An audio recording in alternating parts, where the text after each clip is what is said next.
All right, we'll start a little bit early. There was a couple people here that left. Come back, come back.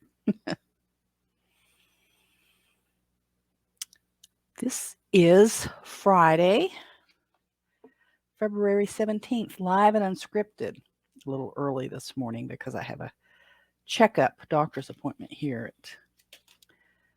at 11. So that'll give me time to get off here and head out the door and get over there. little puny this morning. Good afternoon from South Africa. Good afternoon. It's good to see you, even though I can't see you. I'm feeling a little puny this morning. I went to bed really early last night, like 6:30 p.m. with a headache, and it's still kind of there. So I'm thinking it's sinuses trying to kick up. And I have a spray I use for regular nasal allergy stuff, but I think this is probably a little more like an allergy. Hello all. Oops, this bit helps. Hello all.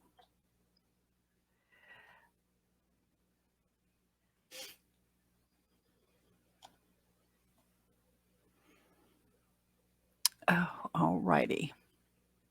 Well, I hope the weather's fair wherever you guys are. It's been raining here in West Virginia. Seems like for the whole year. But we had, as of yesterday evening's newscasts, we had 3 inches of rain. And I mean, I don't know the exact number, but it was in 24 hours. I mean, the rain came through and started in the morning sometime or in the wee hours of the morning. And it just, in my area, it just rained all day. Where my husband works, he said they didn't have much rain at all, but here at the house, it rained all day. Our front yard is kind of puddled up, which happens from time to time. It doesn't threaten anything. We have a drain for the basement, and as long as there's no leaves or anything in it, it stays pretty cleared out. So what we're going to do here, we're going to get ready to start the part where I record for the podcast. And I do use this multiple ways. I use it for the YouTube stream, I use it for the Facebook stream, and I use it for the podcast. And I use Audacity. Audacity is the free version of Audacity to manipulate the audio. And when I say manipulate, I just mean take out and trim some dead air space, and like this part, the introduction and the tail end of some stuff. So I try to keep the podcast at about an hour. Sometimes I go over, it just depends on what we're talking about. But I go in and I trim that off, and I drop the intro and outro music in there. And what you do is you get real quiet for a few seconds so that when you look at the audio, you've seen these things where it bounces up and down the little images of the squiggly lines from audio. And so you look for flat spots. And so if you can give yourself about a 5-second dead air, then you see this flat spot and you know about where to start trimming, the beginning off. So we'll do that real quick, and then we'll start with some of the few topics that I have, just to kind of spur a little conversation while people come and go.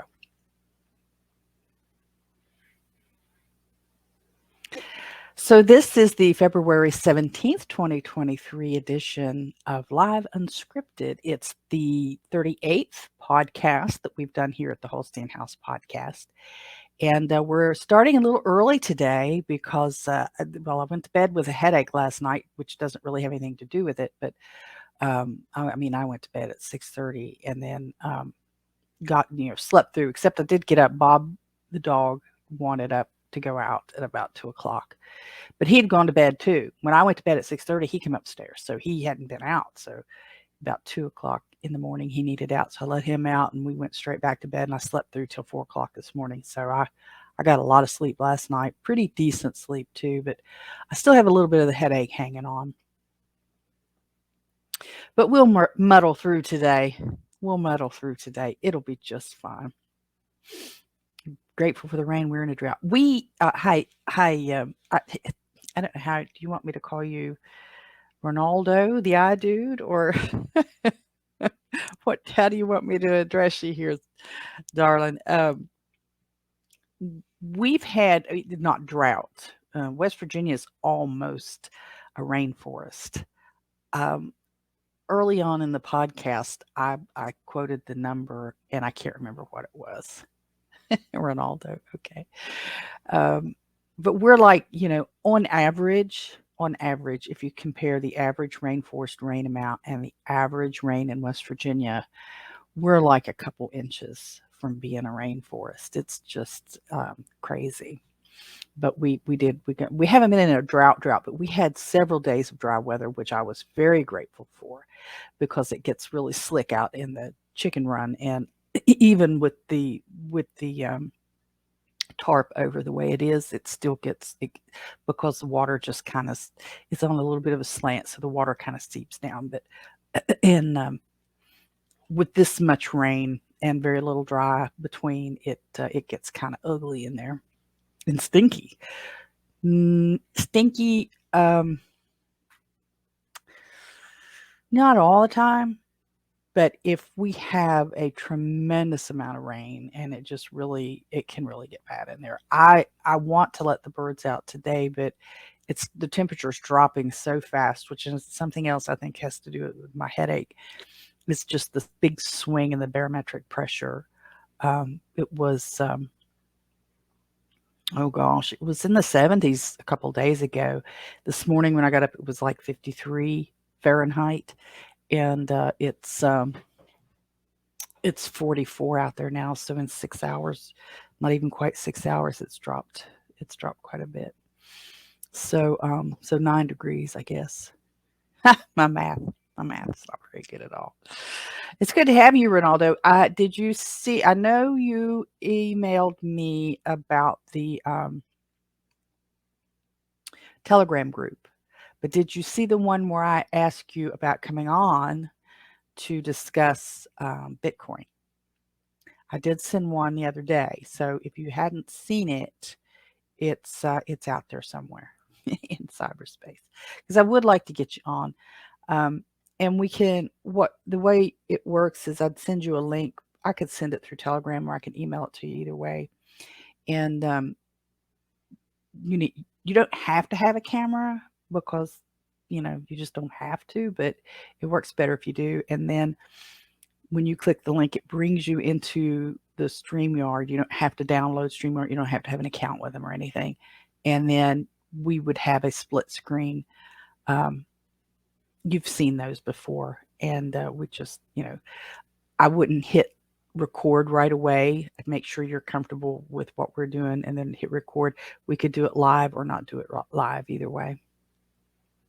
I can record it and then post it later. So if you can't be here on a Tuesday or a Friday, then we can work something else out. But I'd love to have you on.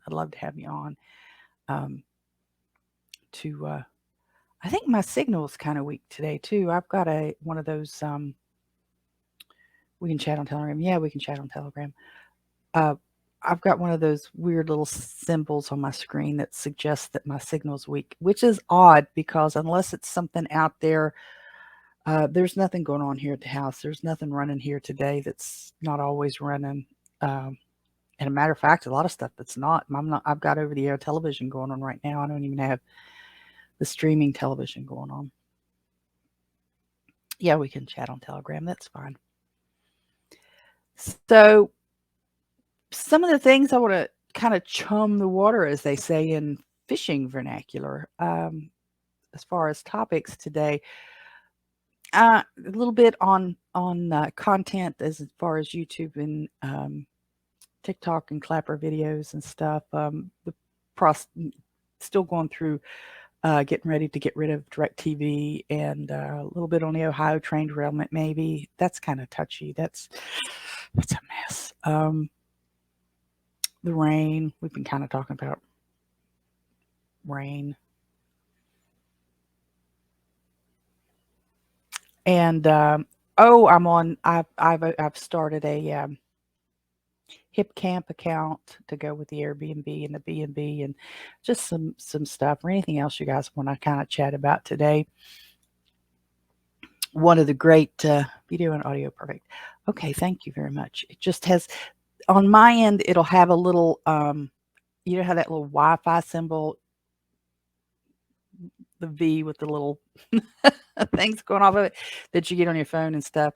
Every now and again, if the signal gets weak, I get that on my side of this, and it was showing that there for a few minutes. So it could still be strong enough, and StreamYard thinks it's a little weak. Matter of fact, it's there again, but it's okay. As long as you think that it's going all right. I hope I don't put you to sleep, Ronaldo. You tend to nod off when I talk. According to your comments on fountain.fm, which I love, I forgot to say Fountain FM. This is episode 38 of the Holstein House podcast. I premiered it on Fountain FM, the Fountain Network. And it's now available on Apple Podcasts, Google, Podbean, Spotify, Amazon, TuneIn, iHeartPlayer. But I never hear from anybody on those. Nobody really wants to hear anything that I've got to say. But I want to say it anyway. I hope you'll boost, clip, share with all your friends, and subscribe if you're not subscribers. If you just kind of stop by, please subscribe. And eventually I'll say or do something that you find interesting. And if I do, and you're in the value for value exchange setup, I hope you'll express how much value you get out of the podcast this morning.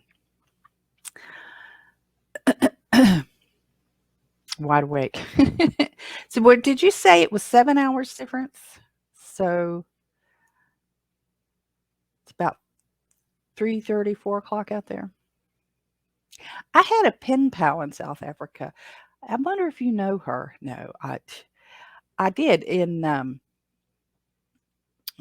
was in elementary school, so that was in the mid 70s. So like 75 through 77, or maybe 73 through 74. I had a pen pal back when you actually wrote letters back and forth. I wish I could find those letters.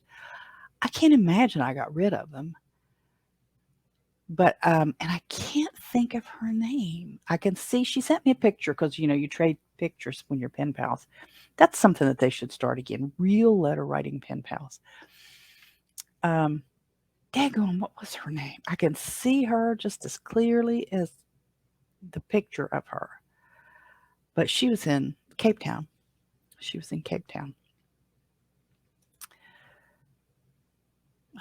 Okay, it's 4:10. Okay. That's not bad. I was pretty close guessing.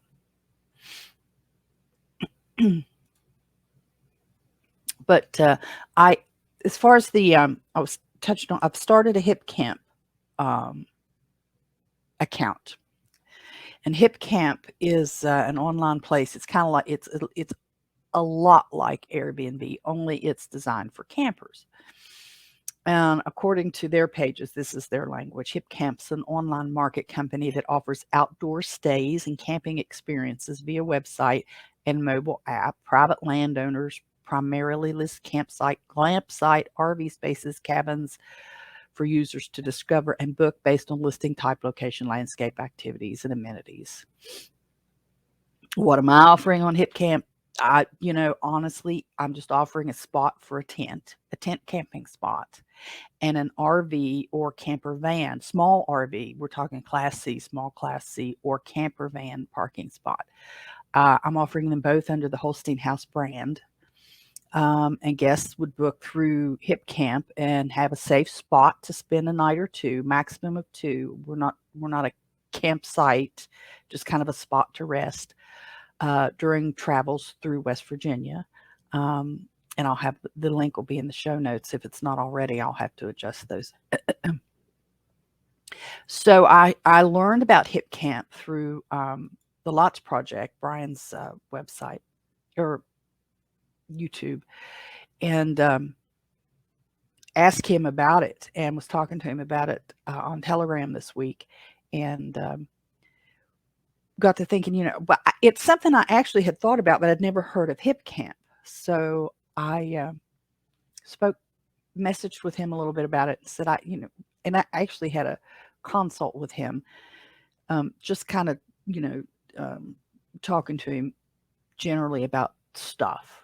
And I asked him about Hipcamp, and he explained to me what it was or is.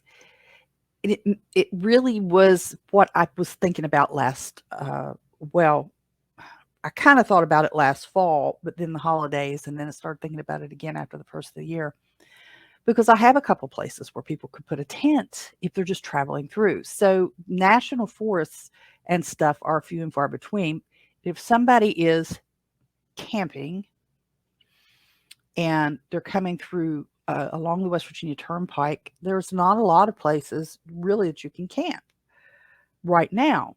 Now, I understand that our Division of Tourism and stuff are trying to work up a way to create, and you'd have to kind of know some of the geography, but between where I'm at and the Walmart mile from me, there is a very large open field that belongs to one of the anchor families in this valley, their descendants, and they're talking about putting an RV campsite there and setting up canoeing and kayaking on the Canal River. I kind of want to tap into that a little bit. I'm very small. I have no delusions of grandeur. I don't anticipate, as far as real estate, I don't have the property to do a whole lot. But I can offer a couple of spots here along with the Airbnb. I can offer people to pull off the road and rest. It's not a rest area, and it's not a Walmart parking lot. I can offer, for an obviously upsell, offer breakfast for additional fee, let them use the shower. The tent space I can put, because if I were to provide like an actual tent or an actual structure for somebody to camp out in or to tent in, I would have to provide a more traditional outdoor toilet, like either a porta-john or a permanent structure, semi-permanent structure, wooden kind of thing, either with a composting toilet or something in there. It can't be, according to Hipcamp now, that's to participate in their program, it can't be like a portable, one of those nylon travel camping shelter things that you can put a toilet in. But if I don't offer a shelter, if I say, if you're bringing your own tent and you're staying in the backyard, I can put up this temporary toilet facility and a hand washing place to wash your hands or clean your hands, and do it that way. $10, $15 a night. I can do that. I'm just letting you use the property. And I should have turned that off. But that's another option. I like the things that allow me to stay here at my home. I got to be here anyway for the chickens and the ducks, and I take care of the house and take care of the dogs and take care of the husband. I'm a throwback, really. I am really a throwback. I don't mind the traditional roles for a woman. Born a woman, breeding hips, or birthing hips. Birthing hips? I think it's birthing hips. Somebody told me one time that's what you say when you got a cow that's going to be good for. I am a Holstein now,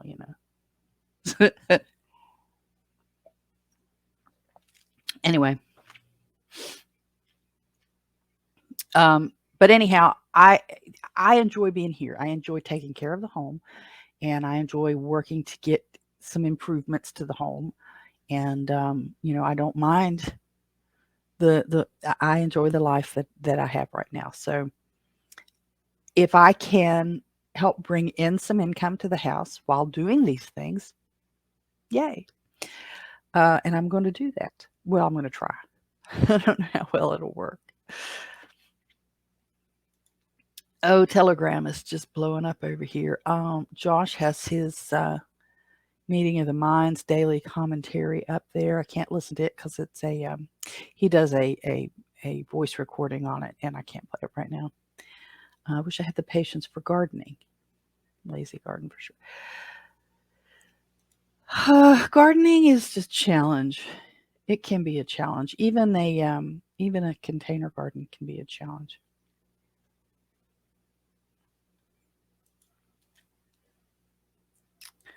Over at the Lots Project. Question of the day. Oh yeah, over the Lots Project. Brian's question of the day is where's the line between insanity and creativity? I figure that line is made up by people who have no creativity. I do want to promote. I do want to boost the Lots Project a little bit. Let me see if I can get over here and find it while I'm sitting here with you guys. He had a great interview that he posted just last night, and I watched it this morning. I think I'm going to link to it down below. Let's see, did he call it a live or did he call it a video? Let's see. Yeah, here it is. I'm going to grab the link for this and put it down below for the Lots Project. He spoke with a lady named Tigrila Gardenia, and she studies plants in a way that she records, and she calls it music, but she records their vibrations and through a series of technologies, you could say, turns it into music. And it was just a fascinating thing to listen to her speak. Now, she's saying plants are alive, and yeah, I believe they're alive. She said they communicate. She said we may not recognize that they're communicating with us, but they do. I can agree with that as well. So I was listening to it. I had my headset on this morning and was listening to it while I was getting some early work done around here, knowing that I had this doctor's appointment and stuff coming up, and it was throwing my morning off. And I was just really it was really a good interview. I encourage you to go over there and listen to his interview with her. It was really, really good.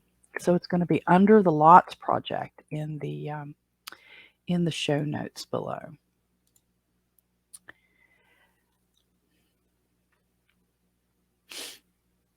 All right, let's see. I'm still trying to migrate away from DirecTV. It's going to happen. I'm just trying to fine tune some things now. I have already subscribed. I think I shared with you the other day. I've already subscribed with Sling TV, and they have a level that's free. It's kind of not really great shows. It's a lot of rerun kind of stuff, kind of like Pluto TV. If you've ever watched Pluto TV, I like Pluto TV a little bit for oddball stuff, but the problem is no local channels, and we need a few of our local channels. Well, you can use an antenna in most places in the world, but in Appalachia, a lot of the hollows and the valleys and stuff, the signal just can't penetrate well, even with the newer digital antennas. So I have a digital antenna kind of hanging in a window, and it's really weak. The signal's really, you can watch it, but it's really choppy. I have a really nice, I've used really 1,000 times, haven't I? A nice attic antenna. It's not technically in my attic. The way the house is built, I have it in the alcove off my bedroom. Kind of just, it's hanging also pointed in the correct direction. So the coax cable that I have going to my upstairs TV, I get a beautiful, beautiful stream or feed from the local channels. I've got to get that stream, that signal split again and get it downstairs. Now, We had regular satellite DirecTV at one time, so and plus your regular cable television, they drill holes in your house and they shove that coax cable through. If I can find the right holes in the house, I know they're still there because they don't grow back over, and I can get the right length of coax cable, I can get the signal from that television downstairs. And I know we had a cable running in the basement from DirecTV satellite to the living room. And I'm pointing like you're sitting here with me, you can see, but to the living room coming in one of the walls. And if I can get connected to that box where that one came in, then I won't have this big coax cable strung clear across the living room, which is what I want to avoid. And it's going to be a challenge, but I'm pretty sure I can get it done. I just have to chase everything down on top of everything else I've got going on. But we are going to cut DirecTV, and we're going to cut DirecTV for really two reasons. One is they're just stopping, except for the mega elephant in the room of Fox News. They've cut off Newsmax and they've cut off OAN, and they call it,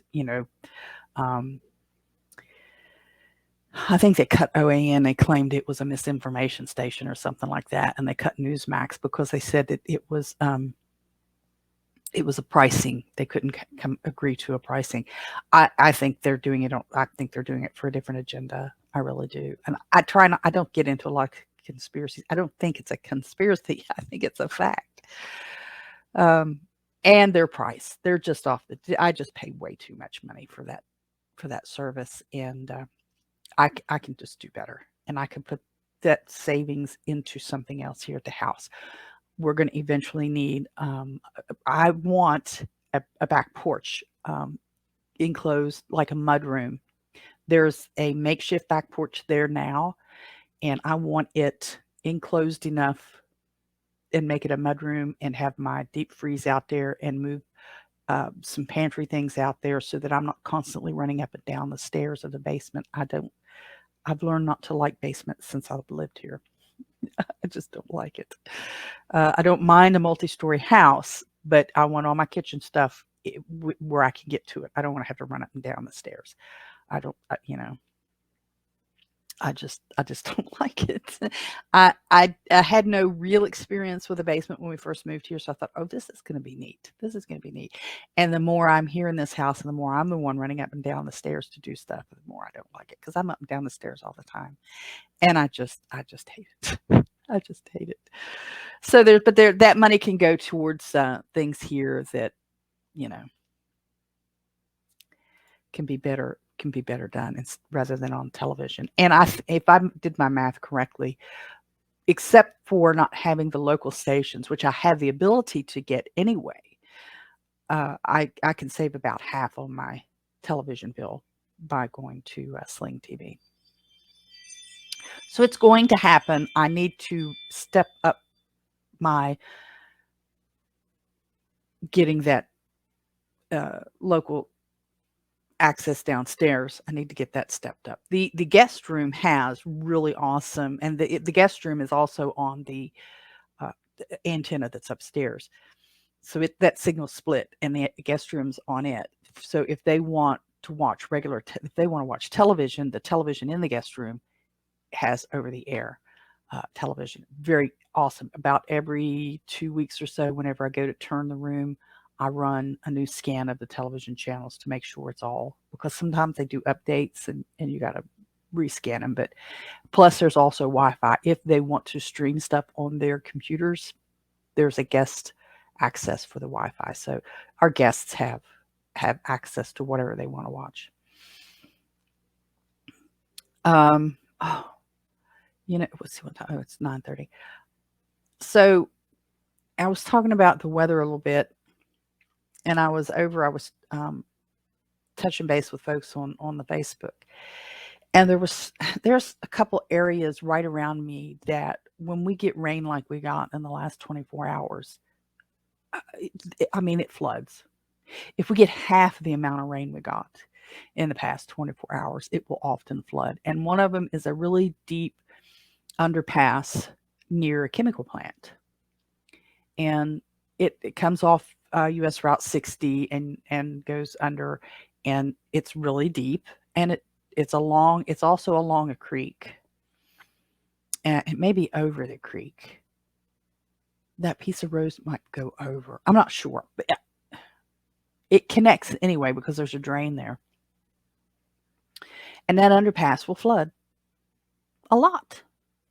Sometimes it'll clear up within an hour or two. Sometimes it takes a day or two. I mean, it just depends on how much rain we got. And there were some folks just griping about it in one of the local community. I have to drive all the way up here and then have to turn around and go back, because on either side of that underpass, you've got a mile east, maybe 2 miles. I think it's about 2 miles east to the city of Bell, to where you can go back up on the interstate, or US 60, and going west, or coming from the west, but on the west side of the underpass, it's probably 4 miles or more through Malden to Rand to Malden, and then up. I don't know exactly. It may be more than 4 miles, but most people in the area understand that underpass floods. DOH, Division of Highways, is really good about putting signs out. And this particular person had taken a picture. The sign had water up on the legs. So the signs had gone in the traditional spot to warn people, this is flooded, turn around, go back. But excuse me, because when it floods a certain amount, you can't get a car under there at all.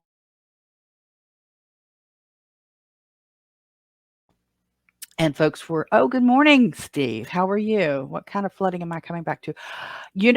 Hamlin, well, not Hamlin, but Garrett's Bend was flooded really bad. So I don't know in relation to where you're at. Are you still down in Boone County, Steve?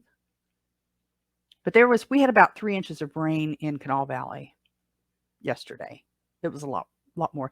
The flooding I'm talking about is at the DuPont plant on Route 60 there, the underpass. And it floods all the time. And DOH had some signs up, and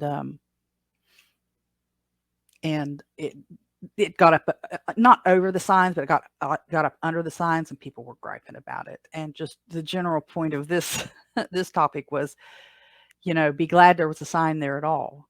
We had a lot of rain, and people will gripe about everything. There's a Baptist church down around Garrett's Bend that looked like to me on the images I saw, had water up over the steps and into the church. If they had a basement, it was definitely had water in it. So that's down in Lincoln County. I'm not sure about where you're at, Steve, but it's good. I'm glad you dropped in. It's good to see you. I hope you're doing all right down in Charlotte. Don't bring any of those airplane diseases back to the Canal Valley. Yeah, so I don't know in your area. I mean, I don't know exactly where your place is, but I know about from seeing stuff on Facebook. I don't know how close you are to the creek down there. You might have water up in your yard, because it was. I don't know if Madison proper had a lot of water, but I know down along Garrett's Bend there was a lot of water.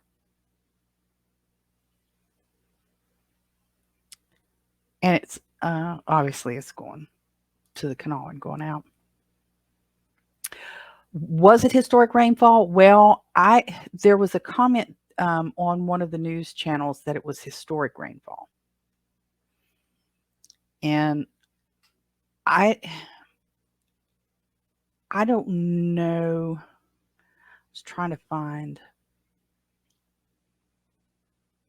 what they were calling historic, and it had more to do with the fact that we've not had that much rain in the area in February for several years.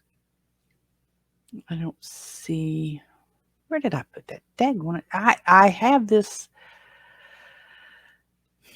cheat sheet, but I need cheat sheets printed out, and if I did that every time, I'd be going through a ream of paper every couple of days.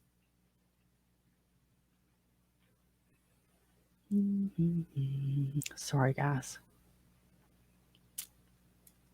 Oh, so here it is. It said, this was from WOWK. It said Thursday was the wettest day since at least last summer for the Kanawha Valley and in Huntington, the wettest since early in 2021. Rainfall amounts were above the highest ever recorded for February, and more precipitation is expected overnight, and we got around 3 inches yesterday. So it was raining, and the temperature's dropping, Steve. It's supposed to drop down into the 30s by this afternoon. So it's going to be cold if you're coming back today.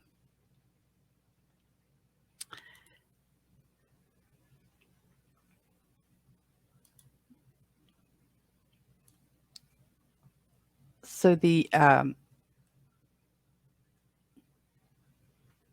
sorry, I'm reading 8 million things.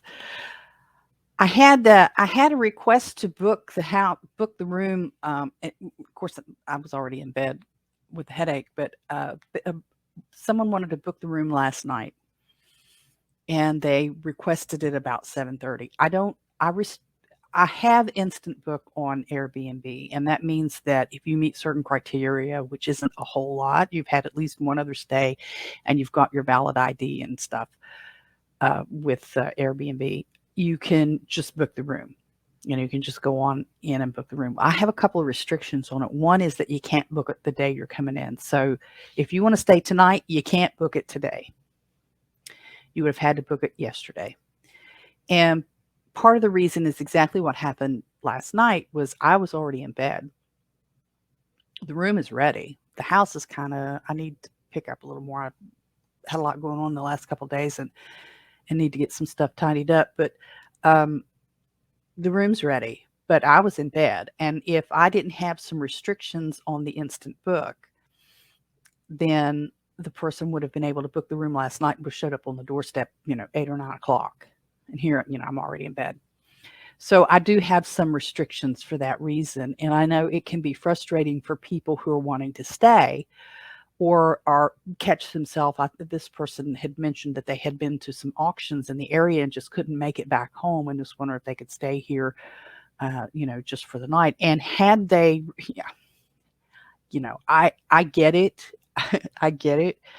But I don't operate that way. And I'm pretty set in my ways of how I operate my B&B. And you don't show up today to book tonight. Because it's just me, and it's Wayne and I, but it's just me, and it's just one room. It's not like I have, a group of rooms and I can say, okay, I've got a free one down there. Go ahead, help yourself. And so the Hipcamp one is the same way. I have it set the same way, so that you have to give me, I think Hipcamp I set at 48 hours. And part of the reason for that is I've got to for the parking area to back in off the street, I got to make sure my vehicles are out of the way, because I usually park there and it's no big deal to move, which is part of the thing. But also, if I've got a guest for the Airbnb, I need to make sure that everybody can get parked where they need to be parked, because if you're tent camping, you're going to be parked on the street. If you're in a camper van, you're going to be parked on the parking pad. If you are an Airbnb guest, you're going to be parked maybe on the street, but it's going to be right in front of the house. So I have to make sure all of that's okay. And I have to make sure that everything is, and even that I'm going to be here, because like I said, I have a doctor's appointment this morning that I've got to be at. And I got to make sure that there's nobody coming in when I'm going to the doctor or when I'm not back from the doctor. So I don't, at one time I had a couple people listed as co-hosts, and I think I still have my sister listed as a co-host for Airbnb, but they really can't help me day to day because they both work. When I originally set it up, the idea was they would be here of the evenings and could help, if I was running late, or running errands or something. But my niece, who was helping me for a while as a co-host, she has a life, she has a husband, and she has kids that are into stuff. Her son is in middle school, and her daughter's in high school, and they're playing soccer, and they're playing basketball, and they're playing stuff. They're doing stuff. So they're not available now. So I have to, and plus it's my my house. People forget that it's my house. So my house, my rules. But if you had ever considered, having an Airbnb or sharing a room out of your house or any of those other things, you have to think these things through. You don't want to be a doormat for people. So you have to have some rules. And one of the rules that I have is you don't book the day you're showing up. Now, people may not like that, but that's okay. That's okay. There are other places you can stay. One thing I did have to do, because I did look at, and there are those who would say you should never drop your rates. I did drop them. And part of the reason I dropped them is because I dropped them by $5 a night, which is not terrible. But Airbnb now presents the charges that the individual is going to pay. And nobody's going to pay, $57. No, it was more than that. What was it? It was 63. Was it 63? I think it was $63 to stay in our room. That's not a good value. Even with all the other things that I offer, which a lot of Airbnbs don't, a lot of Airbnbs don't offer you breakfast. They'll give you a place you can fix your own. But anyway, I do that. But their fees are in there. And that's why I encourage people to book direct with me, because you're not paying that extra fee. If you book direct, which you still can't book the same day, but if you book direct, you don't have all those fees. You're not paying all that money to Airbnb. You save money, I save money, because you're paying it. The guest is paying it. I'm not paying it. I'm going to adjust my rate to reflect what they're charging me. So if I want $50 out of a room and they're going to charge me $3 for the privilege of using the Airbnb platform and charge you $3 for the privilege of using Airbnb to, reserve a room, then I'm going to add that money into the rate so that it's not costing me. I'm going to charge 53. It's going to cover my 3, and you're going to pay your own 3. That's just how that works. It's called capitalism. And that's why I restrict instant book. I have to pop out for a customer pickup quick 3 minutes. Well, Ronaldo, if I'm still here, now I'm going off at 10. So if I'm still here, come on back.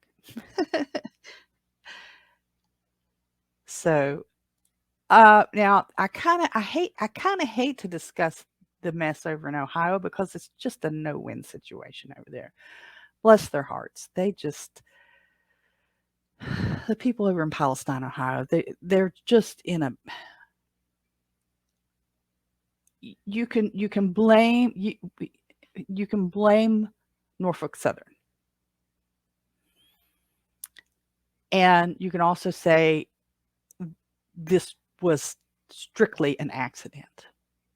However, if I am driving a car and my tires lock up and I plow into somebody else, I'm still responsible for that accident.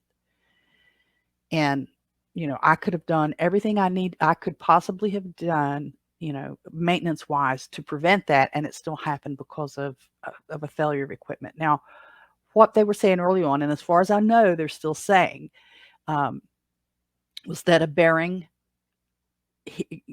went bad in one of the wheels. It heated up, it caught fire, and caused the heat would have weakened the steel, and led to this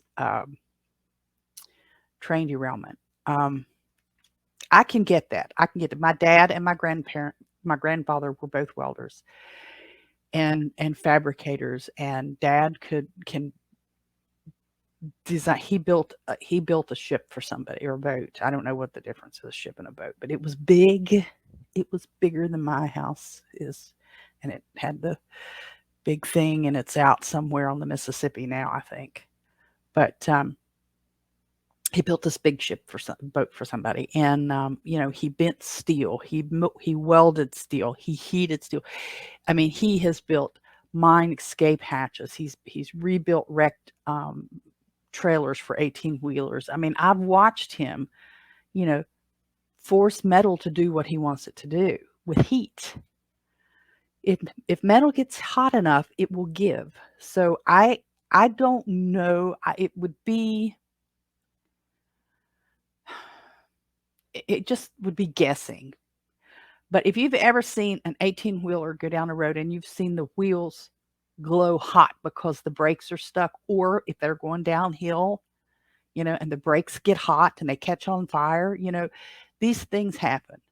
Now, I don't know all of the rules about when they have to notify communities that hazardous materials are going through.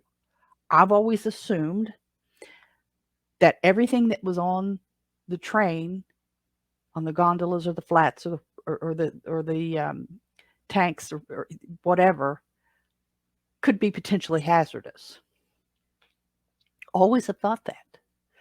I guess because I've grown up so close, just a block away from the marshalling yard. So trains have always gone by here.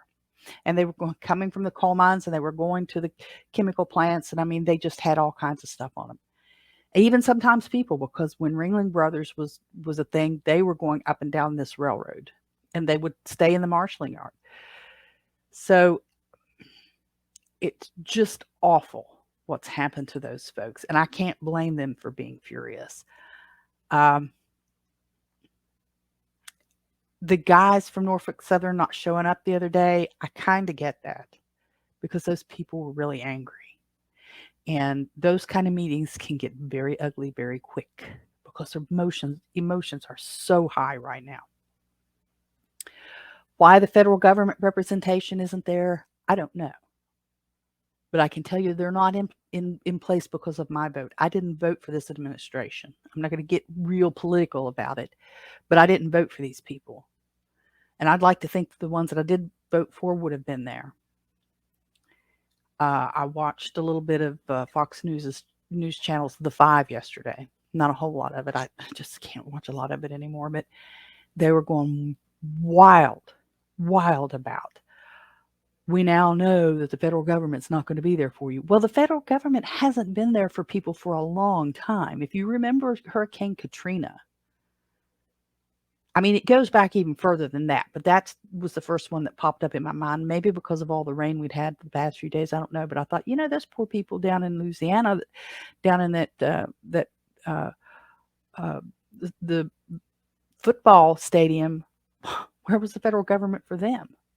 And the federal government at that time took a beating in the news, a real beating. So I saw the clips of the senator over there, touching that water and that chemical boiling up to the top when he touched the creek water. I get it. I've seen that kind of stuff. There's a creek that runs back behind the house. And before the EPA got really strict with these people, and maybe even still now, but before the EPA got really strict with these, with the water pollution, the marshalling yard up here used to dump diesel, or maybe it wasn't a dump, maybe it was a leak. I don't know, but diesel used to flow in that creek. And there wasn't anything living in that creek. You looked down and you had that oily sheen. It wasn't just an oily sheen. It was a layer of diesel on top of the water. And one time I was in elementary school then too, because I walked to school. It was just right up here. And something caused that creek to catch on fire. Whether, I don't know if it was somebody's trash fire in their backyard or what it was, but something. And it almost burned down a couple houses because that water flamed up high in that creek. It takes a lot to get that stuff to burn like that. So those folks are in a bad way. And I just think, oh, you're back. Good, you're back. Glad to see you, Ronaldo. The folks out there now, they keep talking about the animals that have died, and chickens will kill over and die from a little bit of nothing. If you get too much ammonia buildup in the coop, it'll kill them. They are subject to respiratory issues easily.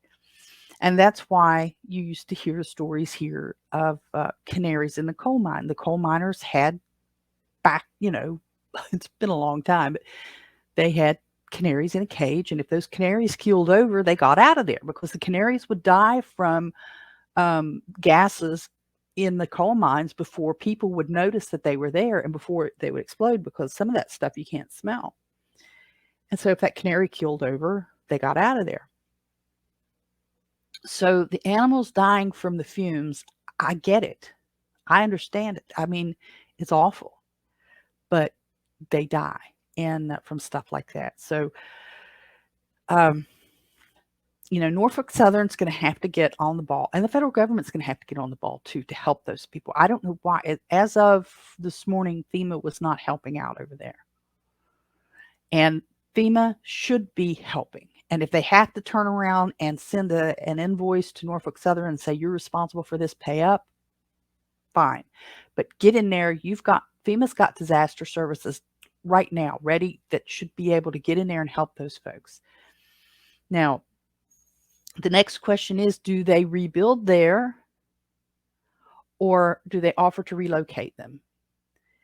When I worked for the State Conservation Agency, I worked in the Water Resources Division for most of the time that I was there.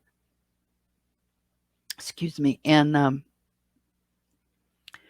we cleaned up after a lot of floods. I mean, bad floods, not just a couple of road floods. I mean, floods where houses were washed away.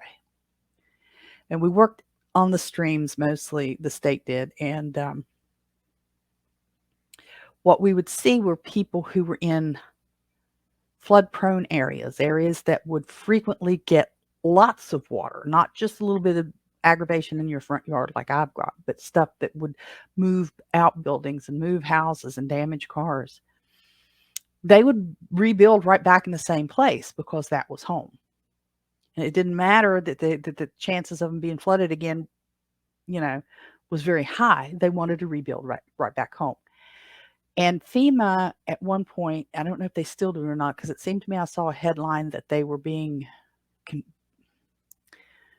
forced to change their policies, but FEMA would rebuild and then they'd say, no more. We've rebuilt you twice and we're not going to rebuild you anymore. If you don't have flood insurance, and flood insurance can be outrageous. Where I'm trying to go with this, and it's not a perfect, none of this is perfect. It's just,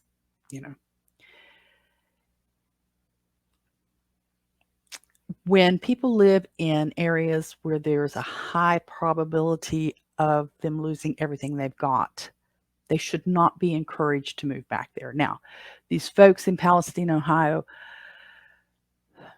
I don't know when that railroad was first put there, but as far as I'm aware, this is the first disaster like this that they've ever had.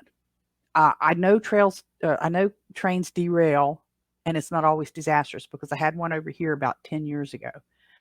A couple of coal cars and I don't know why, I never did figure out why it didn't bother me. Coal cars just were over on their sides.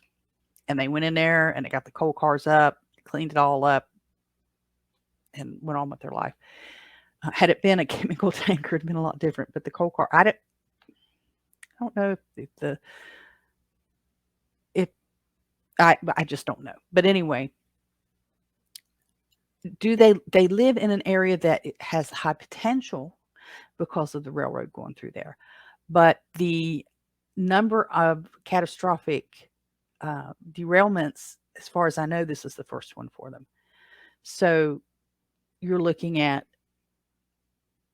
can the ground be trusted? Can they be trusted to get the ground cleaned up? Or is this going to end up being like a brown field where you can't clean it up? The contamination goes too deep. If it's decided that the contamination goes too deep, then I believe that Norfolk Southern has a responsibility to relocate all of those families affected. I know that a lot of them are furious because they're being told to use Dawn dishwashing soap and just clean it up. They shouldn't be the ones cleaning it up. Norfolk Southern needs to be cleaning it up. And people need to be ready to accept either that it's clean or that they just don't even fool with it. Buy me out. Find me another place to live. Because you're either going to have confidence that it's clean enough to live in and you're not going to get sick, or you're just going to have to relocate, because if you don't think it's clean enough, it'll never be clean enough. If you're that worried about it, you're always going to be worried about it. It could very well be that the best thing over there is for Norfolk Southern just to buy out the community. And I know it probably would bankrupt the company. I don't know what the cost of that would be. I don't know what that looks like. But as much as people want to stay home, it may be just so contaminated that they can't.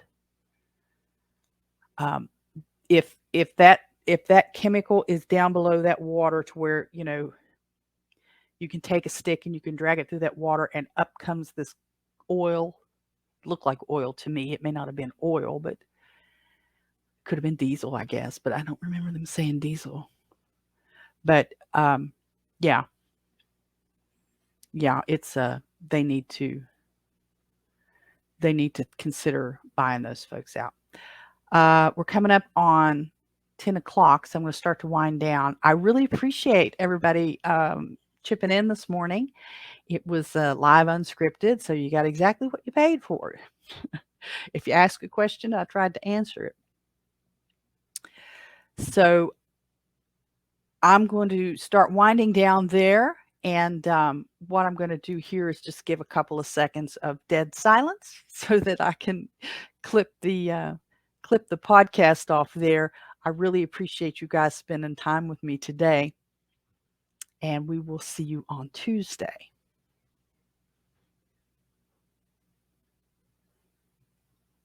And that should give me enough time to clip. And Ronaldo, thank you so much for stopping in. It was really fun. I look forward to getting an email back from you to work something, or through Telegram, either way. And we'll work something out there. I suspect that Steve is gone because he was coming in on Facebook, and I don't have anybody on Facebook there, but I'm glad he stopped by for a few minutes. I do have to run. I have to get out of here and make that doctor's appointment. I love talking. I could talk for hours and hours and hours. I love having a conversation better. But anyway, thank you, Ronaldo. I'm going to jump off here now. And for those of you guys who catch this on a replay, please like, share, and subscribe. And let's start talking about, it won't be too long till I have a number 50 show. So we'll start talking about what we can do to celebrate number 50. So we'll see you again on Tuesday. Thanks a lot. Bye-bye.